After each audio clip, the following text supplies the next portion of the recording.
Hello, আসসালামু আলাইকুম। আশা করি সবাই ভালো আছেন। আজকে আমরা এমন একটা বিষয় নিয়ে কথা বলবো যেটা সবাই পারেন। তারপরও কথা বলবো এই কারণে, কারণ সবাই পারেন এবং সবাই পরীক্ষার সময়, সবাই বলতে প্রায় 80% এর উপরে স্টুডেন্ট সবাই পারা সত্ত্বেও ম্যাথগুলো ভুল করে আসে।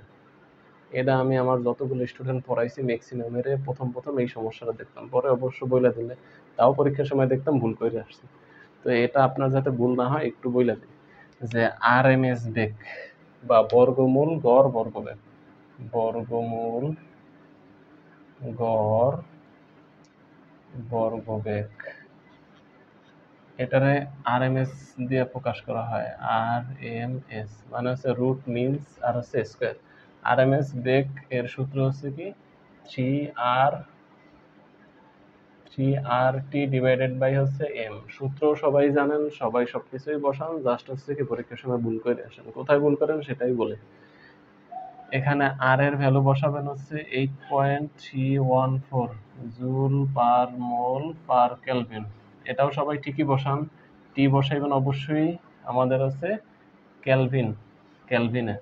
এটাও কেলভিনে বসান, কিন্তু ঝামেলা হচ্ছে এম মানে আণবিক ভর। এম মানে কি আণবিক ভর।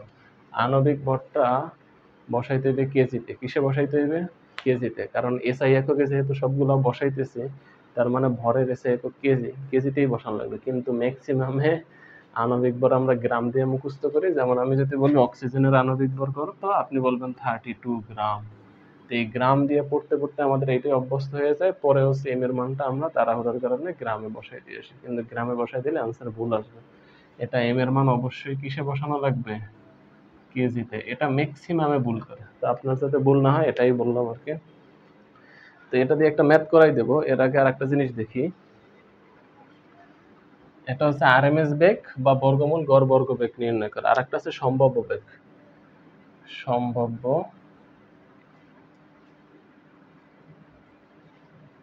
সম্ভাব্য বেগ এটারে হচ্ছে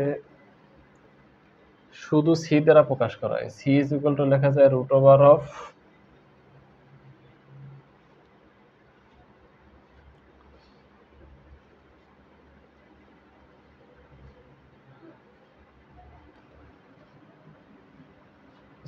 সম্ভাব্য বেগ এটা হচ্ছে আলফা দ্বারা প্রকাশ করা হয়।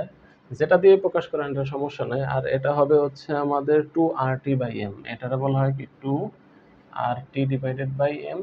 এক্ষেত্রেও সেম কথাই যে এম এর মানটা কেজিতে বসানো লাগবে। আর একটা মান আছে সেটা হচ্ছে গড় বেগ।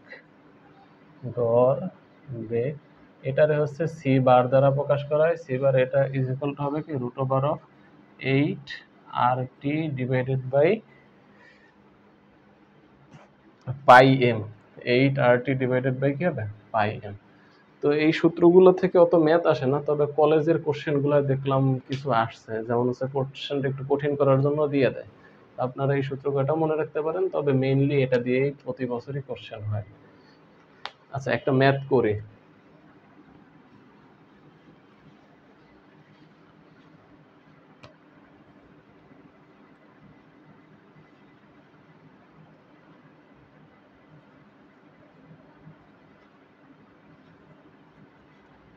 দেখেন, আপনারা এখানে একটা প্রশ্ন দিয়ে দিল যে নাইট্রোজেন গ্যাস 25 ডিগ্রি সেলসিয়াস তাপমাত্রায় 2 লিটার আছে, আর এখান থেকে আপনারা আর এম এস এর মান বের করতে বলছে। তো আমরা লিখতে পারি কি আর এম এস, বা এটাতে সিআরএমএস ও বলা হয়, যে সিআরএমএস ইজ ইকুয়াল টু লেখা যায় root over of 3RT divided by হচ্ছে এম।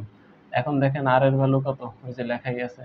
আর হচ্ছে টি এর ভ্যালু হচ্ছে 25 বলেছে, 25 ডিগ্রি সেলসিয়াস। দ্যাট মিনস এটার আমরা ক্যালভিনে নিলে 298 ক্যালভিন আসে নাকি। আর হচ্ছে মানে 25 প্লাস 273।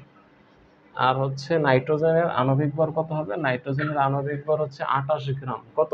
28 গ্রাম। 28 গ্রাম, কিন্তু গ্রামে রাখা যাবে না, এটাকে কেজিতে নেওয়া লাগবে। 28 × 10⁻³ কেজি। এটুক সব বসাইবেন, বসাইলে কত হয়? 3 × 8.314 × 298 ডিভাইডেড বাই হচ্ছে 28 × 10⁻³ করলে যেটা অ্যান্সার আসবে ওটা হচ্ছে মিটার পার সেকেন্ড এককে আসছে, কারণ এসআই এককে। এটাই হচ্ছে উত্তর। আশা করি এটা একটু মাথায় রাখবেন যাতে ভুলটা না হয়। ধন্যবাদ সবাইকে। একটু চ্যানেলটা সাবস্ক্রাইব করে দিন। চ্যানেলের সাবস্ক্রাইবার সংখ্যা অনেক, 17টা। একটু চ্যানেলটা সাবস্ক্রাইব করে দিন। ধন্যবাদ সবাইকে। আসসালামু আলাইকুম।